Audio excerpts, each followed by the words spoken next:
Hello, welcome to a special GZERO media live stream. I'm Nicholas Thompson, CEO of The Atlantic. This program is part of the award-winning Global Stage series, produced in partnership between GZERO and Microsoft. We're coming to you today from Davos, Switzerland, home of the 2022 World Economic Forum. This gathering of global leaders from both public and private spheres is happening at a critical moment for the world as major crises converge, from pandemic to the war in Ukraine, ongoing threats like climate change, rapid digital transformation, and all that comes with it.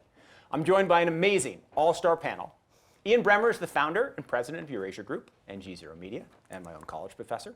Brad Smith is president and vice chair of Microsoft, and Helle Thorning-Schmidt served as the 46th Prime Minister of Denmark from 2011 to 2015. Welcome to you all.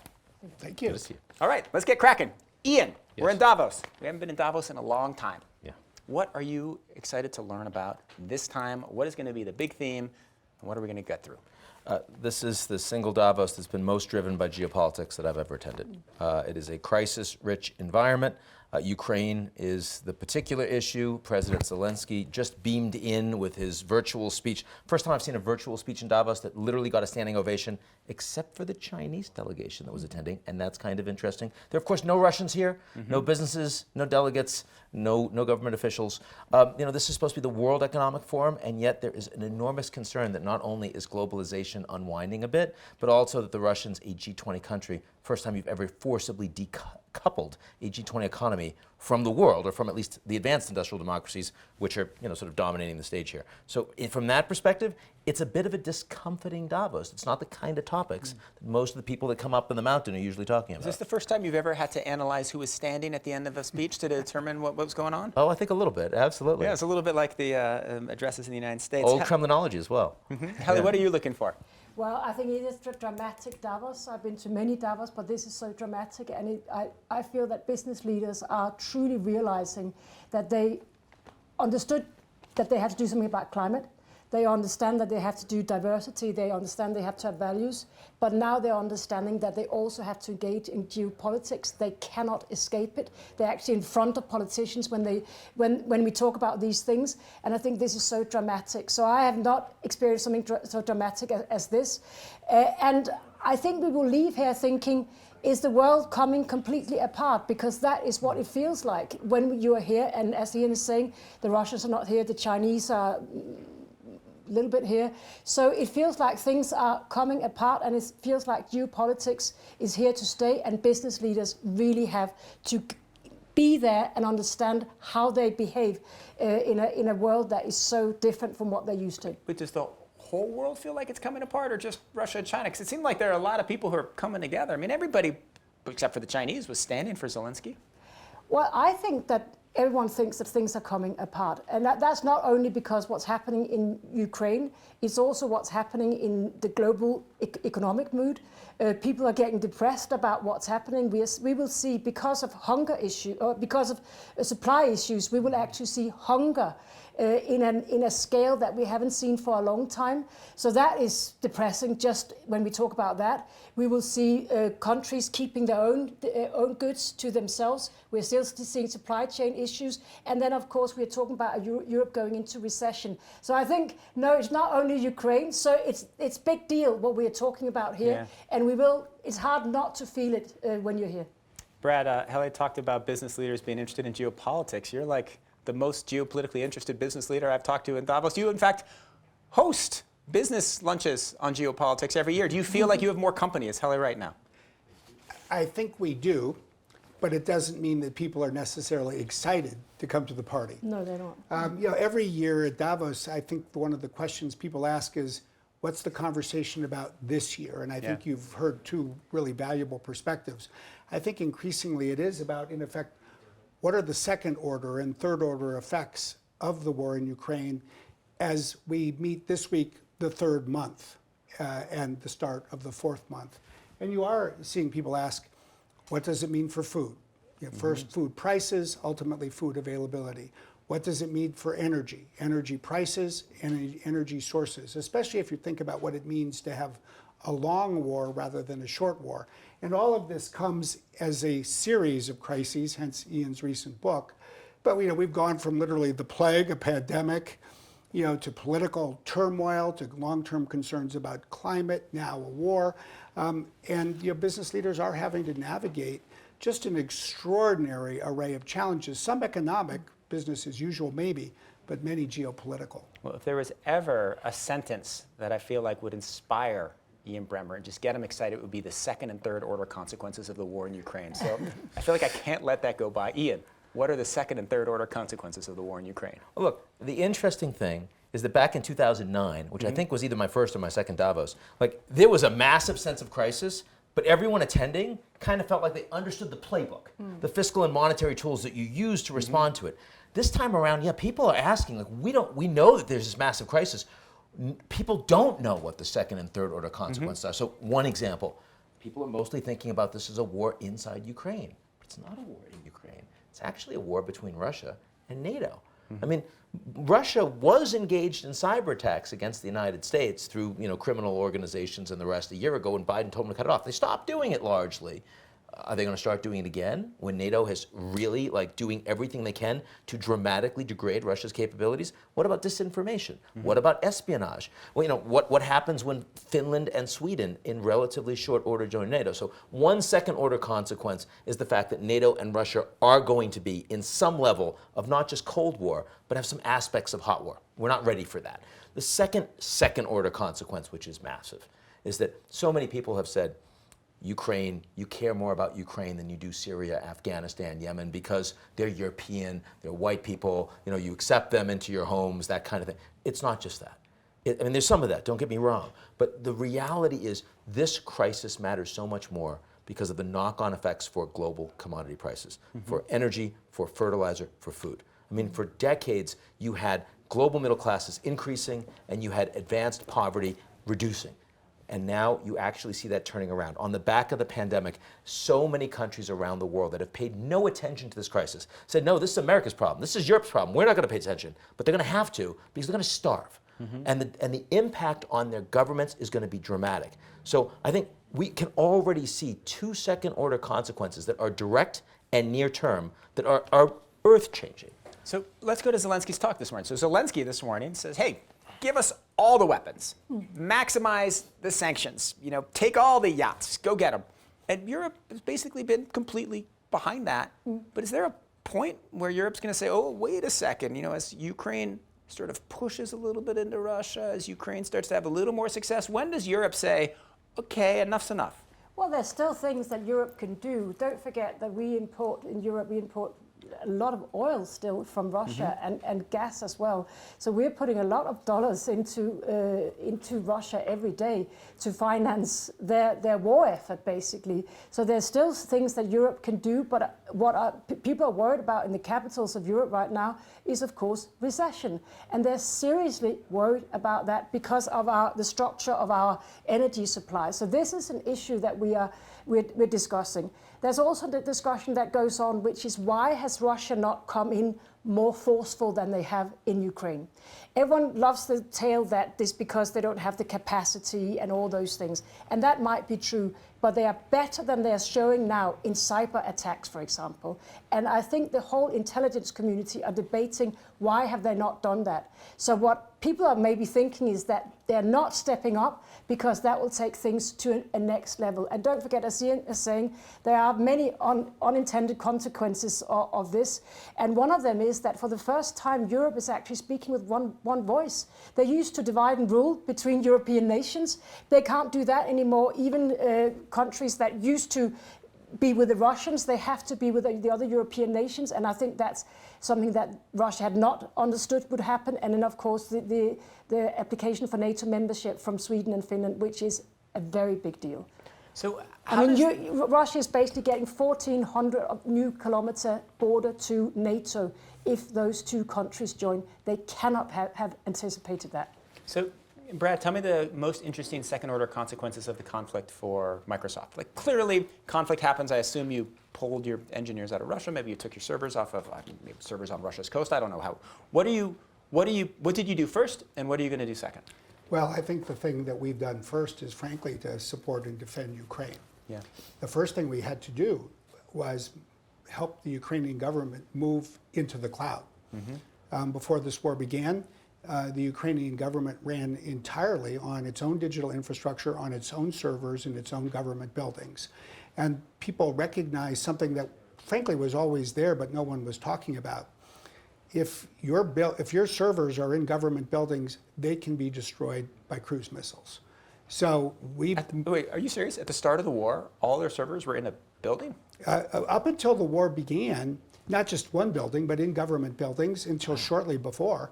But we've literally worked with the Ukrainian government to move 16 of the 17 Ukrainian ministries into the cloud, into our cloud and data centers across Europe. So the first thing that it causes one to reflect upon is sort of, frankly, a classic military development. You've got to disperse your defensive assets so they're not vulnerable to a single attack. And in the world today, governments run on digital technology. They have to be able to sustain them. And the best and perhaps only way to do that is to disperse government technology assets into the public cloud and into data centers. The second thing we've had to do is frankly defend Ukraine against cyber attacks. I think that there's a misunderstanding oftentimes when people say, oh, the Russians haven't really brought their A-team to the cyber war. They absolutely have. They've just concentrated all of their assets on Ukraine itself. So they haven't engaged in cyber attacks on, say, the rest of Europe or on other NATO countries. I think there's a misunderstanding. People think the war began on February the 24th. No, it began on February the 23rd. That's when we saw 300 Russian coordinated cyber attacks all seek to take down the Ukrainian government and Ukrainian banks. And the striking thing about cyberspace is it doesn't know the same territorial borders of land or sea or the air. So where were the first cyber attacks seen? They weren't in Ukraine. We saw them in Seattle, Washington, in our data centers because we were working with the Ukrainian government.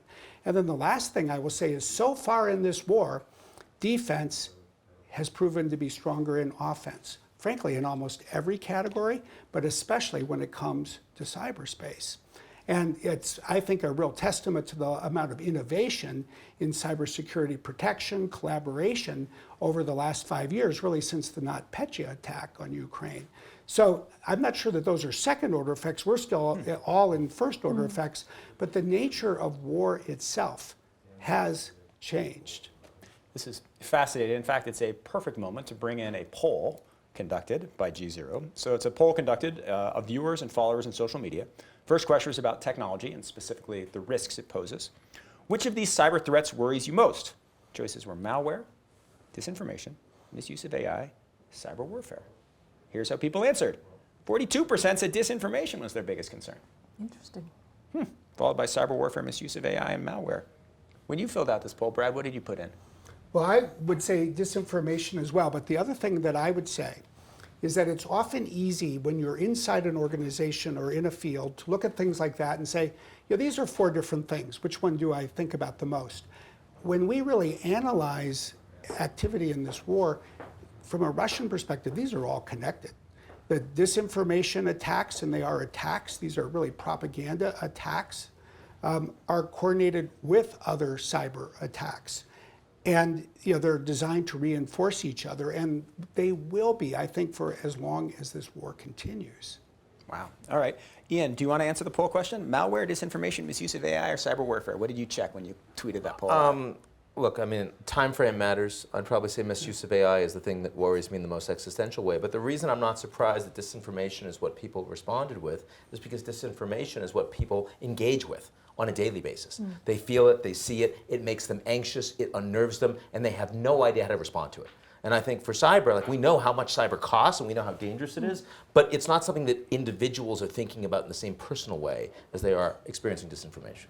How would you answer? I'm also there. That's what I would say. But that's also just as a citizen that you are worried about what you know and what you don't know. And I think people have seen real examples where they believe something that turns out not to be true, or where they're seeing, for example, in the States where Europeans look at and say, we don't want to go there, when people storm Congress based on false information. So I think people are really feeling that is a big issue for all of us and our democracies and our values and everything we stand for. So Brad, you said something fascinating about cybersecurity, which is that defense is now better than offense, right? And up and down, and sounds actually reasonable. The data from Ukraine does suggest that defense is better than offense. Is that true of disinformation right now?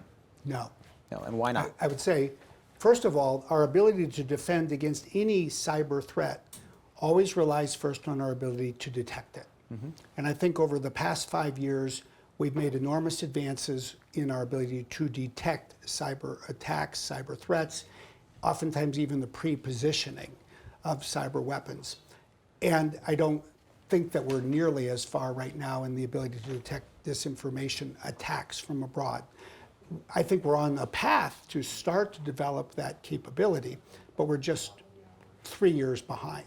The second thing is that Wait, the good guys are 3 years behind the bad guys? Or what do you mean 3 years behind? I think we're 3 years behind where we are with respect to other forms of cyber attacks. Okay. So, and I think we now have a clear vision of what we can bring together to better detect, call it foreign propaganda or disinformation attacks.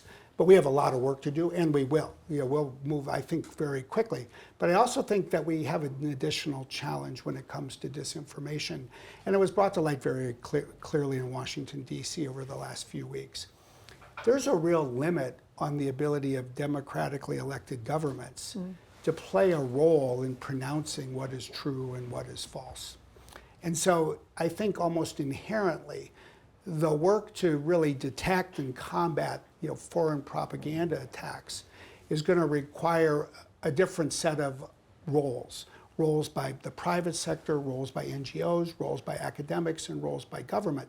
But I think the government role by definition is going to have to be somewhat more narrowly defined in order for the public to accept it. Oh, God willing. Freedom of the press, freedom of speech. Helle, why has Europe not been so wrecked and racked by disinformation? I think we are, but I think... I mean, you got plenty of it. It's not that you're free of it. No, but I think we are. But I do think that the democratic debate in Europe is less hostile and less fragmented as what you see in the US. I mean, I think that's something that Ian has been writing about for years, that you see the fragmentation and the loss of the vacancy of the middle. There is no middle anymore in the US debate. And I think that is making it prone to disinformation. And at least we have much more middle ground in the European debate about almost everything.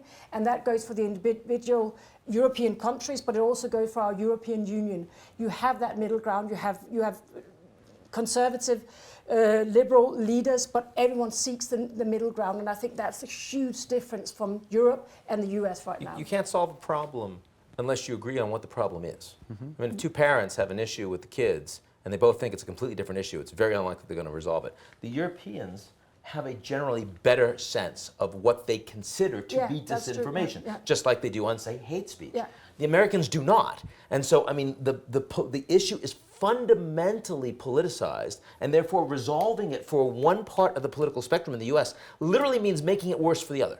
And that makes it almost unresolvable, even if you get to the point that you do a much better job of identifying, as Brad suggested. And that's the environment where disinformation thrives. I mean, it really feeds off that. So I think that's where it all starts. And we're just not there, and hopefully won't get there in Europe right now. But I think there's two other things that you two are noting that are powerful. One is one of the differences between the United States and much of continental Europe is that the U.S. has a two-party system, not by order of the Constitution. It's just that it's how politics evolved. In a two-party system, politics is a zero-sum game. One party's gain is the other party's loss. More European countries have a multi-party system. So it forces people always to build relationships with people in other parties. The other thing, Ian, is something that you said that I think is analytically a helpful tool for almost everything.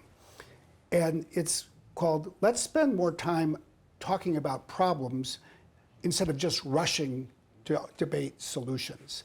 Can we add more data? Can we inform conversations? Can we use data analytics? Can we use technology to just start to agree on the problem and then start to solve it? I think it might help us unlock some of these challenges. It's a very good point. Yeah, if I can just add to that, I mean, the joy of coalitions is really a big thing. Everyone was always criticizing Angela Merkel for being indecisive and, prolonging all discussions. It was because he was used to coalitions. I mean, I ran a three-party coalition that didn't even have a majority. Every day you wake up and you don't have a majority for your policy. And I think that gives you humility. You have to listen to others. You have to have the dialogue. And I really hope we don't lose that in Europe, because you're absolutely right. That has become what we do all the time in European governments. Something Biden's going to look forward to next year. Yes, and Lord knows America will work better then. Well, that is a beautiful segue into our second poll. So GZERO asked, who should lead cybersecurity efforts globally? The choices were technology companies, governments, both together. That's a good one. The answers, technology companies, 9%. Yeah. Man, Brad, you got slapped there. Governments, 15%. I don't know, Both not so good, Helle, together, either. Both together, Yeah. coalitions, beautiful, 76%. Would any of you guys have voted differently than both together? No. Sounds like both together is kind of what you guys have been arguing for. There's no real alternative, No. I would say, certainly to the cyber attacks that you see in the world today. I do think that if we were talking about who can defend against naval attacks or attacks by air and cruise missiles, you'd say the government. And I think what both together, it's interesting because it shows me that people do understand the nature of cyberspace. It defies traditional borders. Much of it is owned by private sector companies. They operate data centers and cables and the like. But if you leave it to tech companies alone, that's not a good path. We really need both together. But Helle, let me ask you this. European governments are not traditionally so supportive of tech companies, if I've been following the regulatory debate for quite a while. In fact, they tend to take the tech executives and drop bricks on their heads. Is that going to make this kind of partnership harder? I'm not sure I agree with the drop bricks on their heads. I mean, they believe. Throw bricks at their- Europeans believe much more in regulation than the US does, and that's why, for me, it's natural that the first Digital Services Act that we have, a real big regulation of tech, comes from Europe. They've been talking about this for a long time. I know the rhetoric can sometimes be a bit harsh, but when you speak to decision makers about this, I don't think it's that bad. They just like regulation more than the Americans do, and that's why it comes from Europe. And I do think that everyone understands that we cannot solve this we've got the government capacity on its own. In Europe, for example, we also know that, of course, we need to work together in the EU, we need to work together in NATO to do that, and both organizations have actually stepped up what they're going to do about cyber attacks. But no one thinks we can do it without the tech sector. How would you actually do that? And I think Brad's example from Ukraine, I didn't know all the stuff you have been doing, but I think it's really important that people actually get access to that knowledge so they can see how you can help solve a really big security issue. Ian, will you explain what your World Data Organization idea is? Well, sure, Since I it will. ties in nicely. But I'll take half a step back, which is that I think take three-quarters of a step back. going with what Brad and I were strongly agreeing about a little bit ago, which is that you need to spend more time defining the problem before you can resolve it. And we haven't done that here. I would start with a intergovernmental panel on artificial intelligence or on disruptive technologies or on cyber. Because one of the reasons why, even though the Americans and the Chinese don't agree and trust each other, anything you do on climate is largely moving in the same direction. And the reason for that is because you have a group, a global group, that is seen as responsible and authoritative, that has gotten together and defined the climate problem. So you no longer have significant disinformation that really undermines that. You need to do that on cyber. You need to do that in artificial intelligence. So you start with an intergovernmental panel on artificial intelligence that the UN could run, but could be multi-stakeholder. It could be private sector and public sector. Why? Because we've all just said there's no way you resolve this without the tech companies and the governments working together. Once you have that, then you have the seeds for global architecture, for a world data organization that would, open chapters, allow companies and countries to come in and determine, how one thinks about releasing an algorithm into the wild, how you test it before you unleash it on our children, for example, just as you would with a vaccine or just as you would with a GMO, how you think about disruptive technologies that a small club of countries or companies may be considered, may be deemed to be responsible with, but you wouldn't want every country in the world or every rogue organization to have. We've done that in the past with the Nuclear Club and nuclear non-proliferation. And over 80 years, we've done a reasonable job. There's nothing remotely like that when we talk about the cyberspace that we've been discussing just now. Well, that is a lovely segue into our next section. Helle, I'm going to release you from this panel. Thank you for all of your wonderful contributions. Thank you for being here. So thank you very much. Ian, I'm going to ask you a question, and then we're going to move into part 3. Will you explain your Goldilocks theory of crises? Sure. Simple idea, which is that when you have an environment where institutions aren't working very well and they're eroding over time, and you know that they're eroding because the world's power structures are moving away from how the institutions are supposed to function, whether it's NATO or the WTO or the Security Council, what happens over time is those institutions become delegitimized. And the only way you're going to fix them is in response to crisis, because you can't really anticipate a crisis if your institution doesn't work very well, but you can respond to it. But not all crises are of such scale that you can respond to them. If they're a really small crisis that affect people or countries that you don't care enough about, then you're not going to change the way you behave.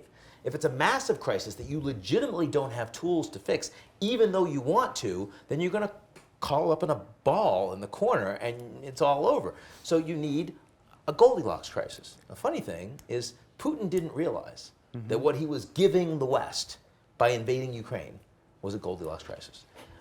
Climate change today, in my view, reflects a Goldilocks crisis.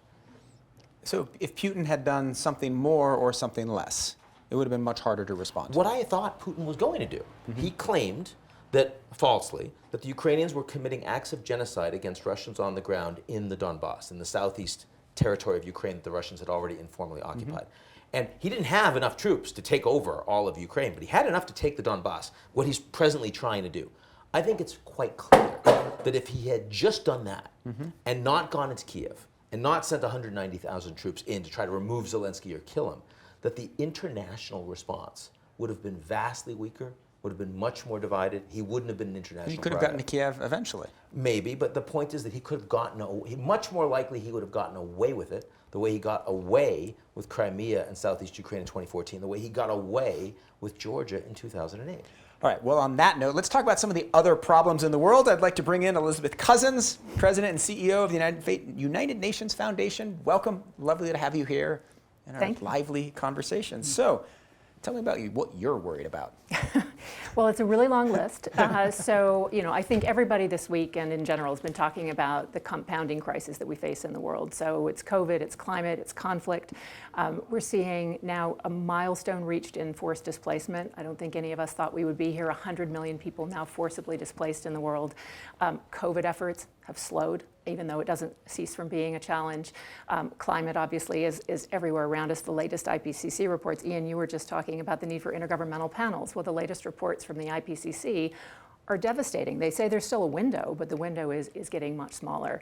And we have what I would call kind of accelerating crises, which I have to say are accelerants of crises, which worry me almost more than the crises themselves. And one of those is just corrosive levels of inequality across societies, between societies.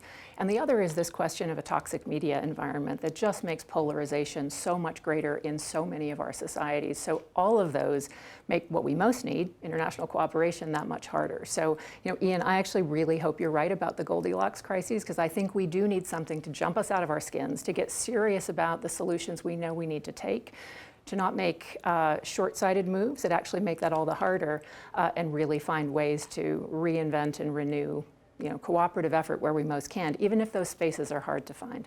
Brad, what is the crises that you think that the world has come up with the best response to? When you look at a crisis and you say, you know what, we did a pretty good job there.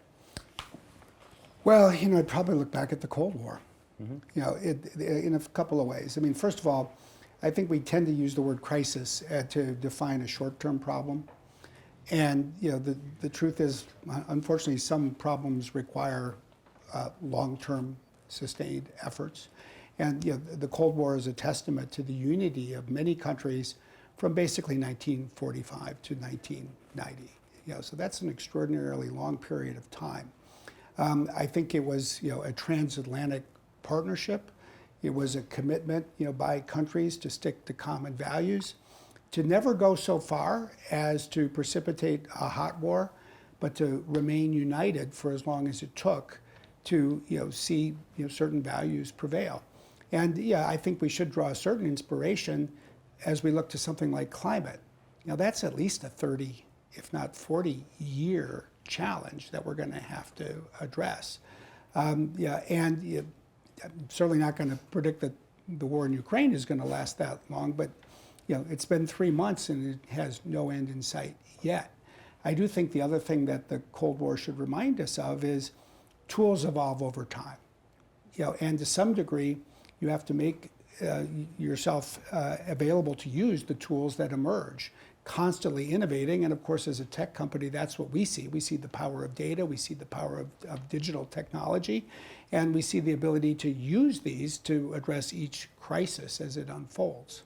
Well, Ian and I are both very happy about the Cold War because late Russian war plans revealed that if they were to do a test atomic attack, it wouldn't have been aimed at Washington or New York because those cities were too important. It would have been aimed at Boston, where we both grew up. So very happy about global cooperation there. On that lovely note, let's move to the next GZERO poll. This is poll number 3. And the question was, I believe this moment of crisis will lead to greater global cooperation, more nationalism, retreat from cooperation, or no significant change. I would have had a hard time predicting exactly where this one would come out. And GZERO's followers say more nationalism, 49%, greater global cooperation, 35%, no significant change, 16%. Ian, does that surprise you? It doesn't surprise me. It bums me out a bit, right? I mean, It's your followers. Yeah. I mean, but also, look, no significant change. We've gotten beyond the point of sort of ennui and indifference. And I think that is itself important. And I think a lot of people recognize that whether you're looking at the United States domestically and what's happened after the events of January 6th, or whether you're looking at the Russian invasion of Ukraine, or whether you're looking at the US-China relationship, or COVID, or climate, that too much has been set in motion to say we can forget about it, we can go on and keep on getting on. That itself is important. But the fact that a lot of people out there feel like they do not have the tools, are not empowered to make a difference, feel they've lost so much trust for all of their elites. And look, we're in the middle of this right now. It's media, and it's corporates, and it's bankers, and it's their governing officials. And that's why you have such a greater sense of instability today, because people just don't trust the folks that are supposed to be showing them the way. So no, I guess I can't say I'm surprised, but I am a little bit heartened that you don't have 50% saying, nah, it's not going to make a difference, because that's what they would have said 10 or 20 years ago, and that kind of got us to this place. Elizabeth, let's talk about this in the context of food security. So we've had these crises. We've had crisis in Ukraine. We've just gotten through COVID. How will that change the way we're going to deal with coming food crises? Well, first, it's worth saying something about the scale of the food crisis. So we were already in terrible shape because of the pandemic and a whole bunch of preceding dynamics, climate-related, top of the list. By the end of last year, we were at over 140 million food insecure. We're now at 276 by UN estimates. So that's just an extraordinary number of people in very dire circumstances. Nearly 50 million of those are on the brink of famine. Not yet there, but on the brink. So this is a catastrophic humanitarian crisis that we're facing around the world. The UN is trying to do what it can to convene any number of actors, leading institutions, private sector, and others to try to think about ways to respond to it. And there needs to be a much more ambitious humanitarian response.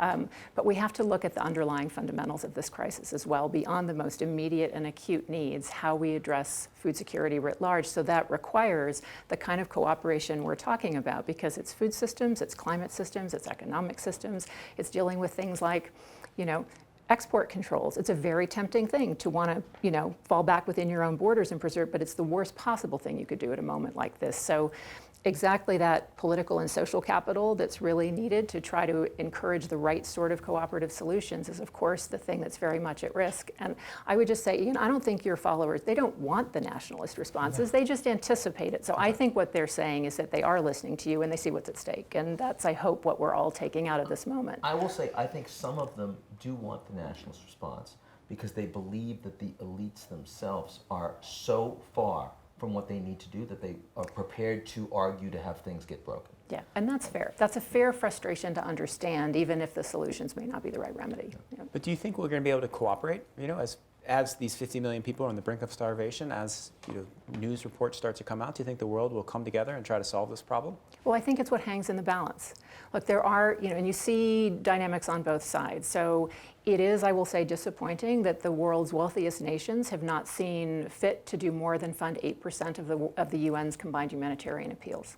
The UN humanitarian appeal for the Horn of Africa is 2% funded, 93 million against a need of 4.5 billion. That's just not acceptable, and it actually is remediable, even with compression on different budgets. So I think there's every opportunity to show leadership around these kinds of crises. And I do think it's correct that governments recognize this in a variety of ways, but that it really is more important to fortify some of the cooperative infrastructure that we have in the world in order to deal not just with today's problems, but tomorrow. And Brad, I'm glad you raised the Cold War as an illustration, because even at the worst moments of the Cold War, we solved smallpox. So it is possible to cooperate even under the most divisive and contested of conditions, and I think we're going to have to look a little bit back at that era for some lessons for how to do that. Brad, does Microsoft and the big tech companies have a role in food insecurity, or is that just sort of out of your domain? I think that we have a role to support the various agencies in the United Nations and others. I'd say first and foremost to use the power of data to make sure that we're assisting with forecasting. Mm-hmm. Forecasting where there'll be a need. Yeah.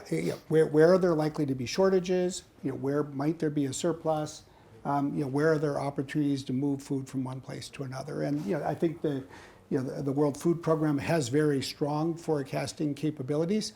But if you just think back to COVID, just think about how much of a role data played. Even like every morning you get up and you read about, you still do, the rate of cases, the rate of hospitalization, the power of data to help manage this. So I think that's the first thing that we need to do. It's the first thing that we're at Microsoft using data to help the United Nations do. I think beyond that, it does go back to so many things that go well beyond digital technology that are going to require collaboration about logistics and the like. Some of which will depend on digital technology, but some of the more profound questions, frankly, go to an awful lot of the world's food comes from two countries that are currently at war. Does anyone think? Do either of them think? Does the rest of the world think that there should be an opportunity to have a limited war that opens a port so that food can leave to feed the world? That's the kind of question that we'll probably find ourselves talking about 60, 120 days from now, but are not yet. I was interested when Zelensky talked about the Russians stealing their food supplies every day. Ian, you want to jump in here? Well, I just wanted to say that there's very little that you can say happening on the ground between Russia and Ukraine that gives room for near-term optimism. But the negotiations on Mariupol and getting the civilians out with the UN and the International Committee for the Red Cross, 700 plus civilians, they got out there alive today because of diplomacy that involved the Russians and the Ukrainians. Not easy to do. The other place that I'm not optimistic yet, but it's moving, involves the UN, involves Turkey, involves the United States, the Europeans, the Russians, and the Ukrainians. And it is, can we get the mines out of the Black Sea, Ukrainian and Russians? Can we get the Turks to actually have their ships in the Black Sea, providing safe passage, and so that we can get the food out? Yeah. And they're working the issue hard. No guarantees, but my God, I want diplomacy to press as hard as humanly possible on that issue. It will be a meaningful difference for tens of millions of people if we're able to resolve that in the coming months. Wonderful. Easily, half of the World Food Program's food supplies come from Ukraine. So so getting that port open is absolutely essential, of its wheat. Wow. All right, well, we're almost out of time, so why don't we go around and everybody say one thing that they're optimistic about. So, Elizabeth, you want to start us off? Well, I have a long list there too, but if I have to pick one, and some of it's the leadership of companies like Brad's, but I would focus on young people. I know that's a common thing one says, but we do a lot of work at the UN Foundation with young people in a variety of forms, and I see so much determination, so much strategy, so much seriousness of purpose about, frankly, trying to do a better job than we all did. So any kind of work that puts an engine under that drive, to me, is really a source for hope and for just seriousness of purpose. So that's my answer. It's probably not a surprise that I'll say a certain optimism about the power of innovation. And in part it's the technology that we work with, but it's really the technology that everyone works with. Take climate. You know, when you look at advances in wind and solar, think about fusion and green hydrogen. When you think about long duration battery storage, when you think about sustainable aviation fuel, when you think about direct air capture, yeah, these are all things that in 2022 look like they're somewhere between they're here to we hope someday they'll be here. But by the year 2050, I think we'll look back and we'll say that is fundamentally what helped us do what we needed to do to preserve the habitability of the planet. And so, you know, I think that we shouldn't lose sight of the power of this next generation to build on the people who've come before and keep helping us innovate our way in part out of these problems. Wonderful. Ian? I'm going to say Europe. You know, Europe comes out of COVID stronger as an entity than it went in, both because they took on vaccine acquisition and distribution at an EU-wide level. It took them a while, but they actually brought Europe together. And most importantly, redistribution of wealth from wealthy European countries to poorer European countries. It's something that they wouldn't have conceived of doing during the global financial crisis or 2009, 2010 with the Eurozone crisis. I also see Europe coming together more strongly in response to the Russian invasion of Ukraine. True. Not just NATO, but the EU. So the fact that we've had two crises right in rapid succession and the strongest, most functional supranational institution of governance in the world actually comes out looking a little bit more functional. I think that's pretty good news. That's very good news. All right, that's it. That does it for us today. I want to thank Ian Bremmer, Brad Smith, Elizabeth Cousins. Thank you so much for being here. You can follow GZERO's coverage of the World Economic Forum and all the issues we discussed today by heading to gzeromedia.com. I'm Nicholas Thompson. Thank you for watching. Have a great week.